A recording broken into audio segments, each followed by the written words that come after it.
Hai guys, yang kalian pasti sudah tahu dari video sebelumnya, saya menjadi ibu. Dan hari ini saya mau jalan kaki dengan si kecil, karena saya berusaha hampir setiap hari kalau ada waktu dan energi. Saya berusaha bergerak karena kalian tahu saya tambah gemuk dan saya mau jadi kurus lagi secepat-cepatnya kalau bisa. Dan hari ini sambil saya jalan, saya mau menunjukkan kepada kalian bagaimana pedesaan di Ceko. Dan saya mau bahas asuransi kesehatan dan ya pokoknya berapa saya bayar saat saya melahirkan, waktu saya hamil, dan apakah saya dapat dukungan dari pemerintah sekarang. Itu semua kita akan bahas dalam video ini.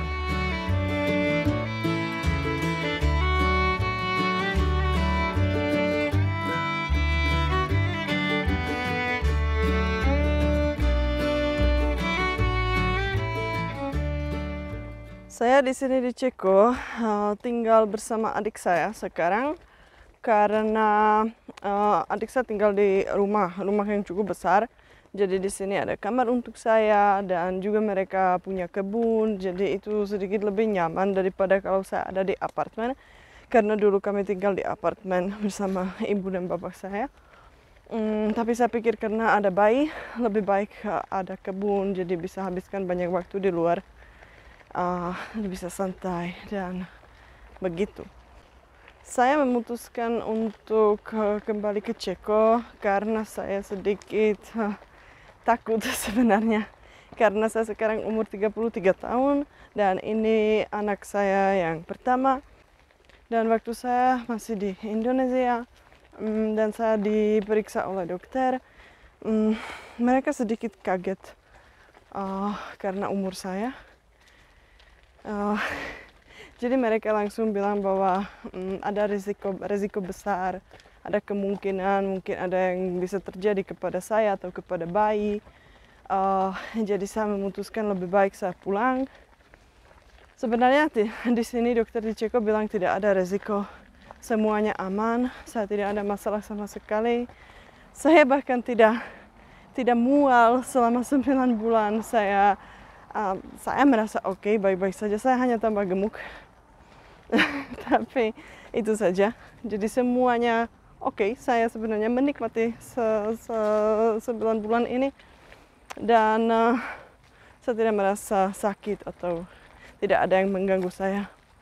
Tapi oleh karena reaksi dokter di Indonesia, saya memutuskan lebih baik saya kembali ke sini. Juga karena di sini saya ada dukungan dari keluarga saya dan pacar saya, atau sekarang sebenarnya sudah calon suami saya, karena kami mau urus pernikahan tahun depan. Dia punya pekerjaan yang dia sebenarnya habiskan banyak waktu di luar rumah, di luar kota. Jadi untuk saya sedikit lebih nyaman saya ada di sini dengan keluarga saya dan mereka bantu dengan bayi, daripada kalau saya ada di Sumba dan saya mungkin ditinggal di sana untuk 2-3 bulan begitu. Karena keluarga pacar saya juga tinggal di pulau yang lain, mereka tidak tinggal di Waingapu. Ya, jadi begitu. Jadi itu lebih strategis sebenarnya pulang ke Ceko. Tapi itu berat, tidak gampang. Karena tentu saja saya sedih karena saya ingin pacar saya juga bisa menikmati setiap hari dengan bayi. Saya ingin mereka bisa saling kenal sejak Karolinka masih bayi. Kalau seperti ini sebenarnya mereka akan ketemu mungkin setengah tahun depan atau bahkan mungkin 1 tahun depan. Dan itu bikin saya sedikit sedih karena saya pikir sangat penting ayah ketemu bayi itu ketika bayi masih bayi. Tapi ya, tidak apa-apa. Ini semua demi kenyamanan dan keamanan saya dan Karolinka. Dan juga karena biaya, ya. Karena kalau saya melahirkan di Indonesia, karena kami belum menikah dan saya tidak punya BPJS, saya hanya pakai asuransi travel insurance. Jadi saya kalau mau melahirkan di sana saya harus tanggung semuanya sendiri, dan itu bisa jadi mahal. Saya tidak tahu berapa biaya persalinan di Indonesia, tapi saya bisa bayangkan kalau kita tidak punya asuransi itu, ya tentu saja tidak dapat apapun gratis, kan?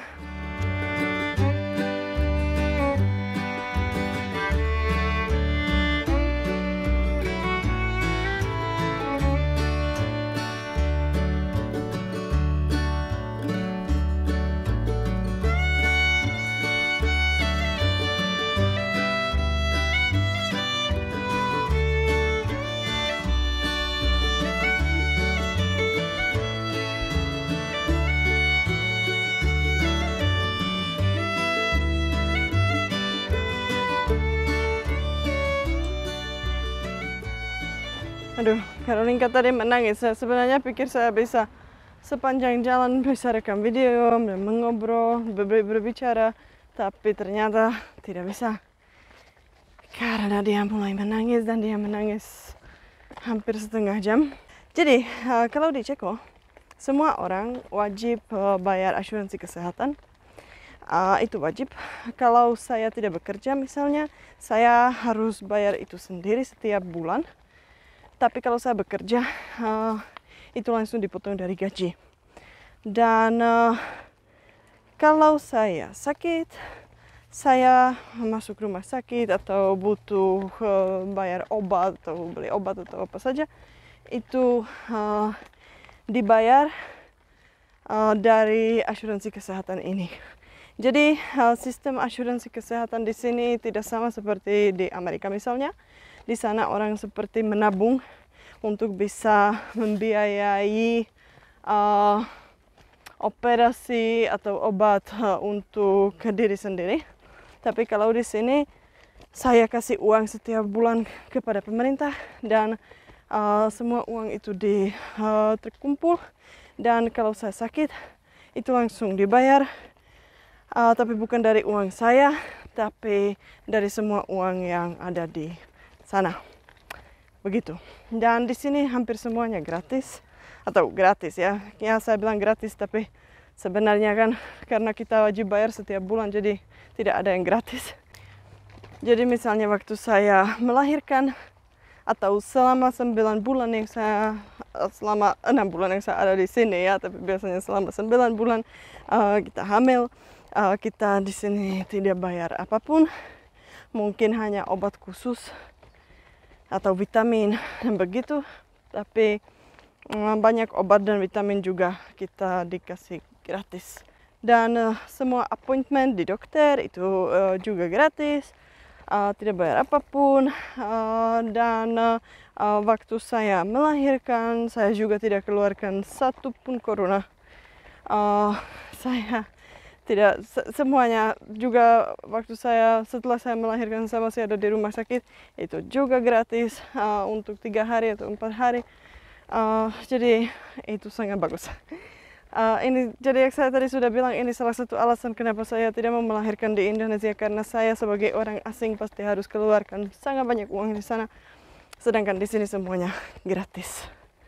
Dan setelah Karolinka lahir, saya pergi daftar di Úřad práce, dan di sana saya daftar Karolinka, dan saya secara otomatis dikasih 350.000 koruna yang saya tidak bisa ambil langsung seperti 100%, saya tidak bisa langsung ambil semuanya, tapi setiap bulan saya dikasih sebagian dari uang ini.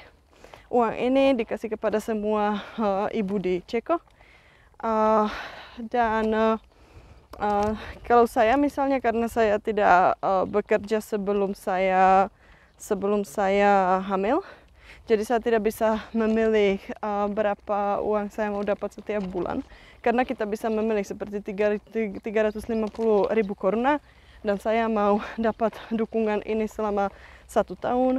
Jadi itu dibagi 12 bulan. Atau ada yang mau dapat dukungan ini selama 3 tahun. Jadi itu dibagi 3 tahun. Dan begitu. Astaga, capek ya. Dan karena saya tidak bekerja, saya tidak bisa memilih, saya langsung dapat jarak waktu 2,5 tahun. Jadi selama 2,5 tahun saya akan dapat dukungan ini. Jadi kalau itu dibagi, itu artinya saya dapat setiap bulan 13.000 koruna. Itu sekitar, saya tidak tahu, 8 juta rupiah. Mungkin 8,5 atau begitu. Ya, tapi itu sebenarnya tidak banyak ya.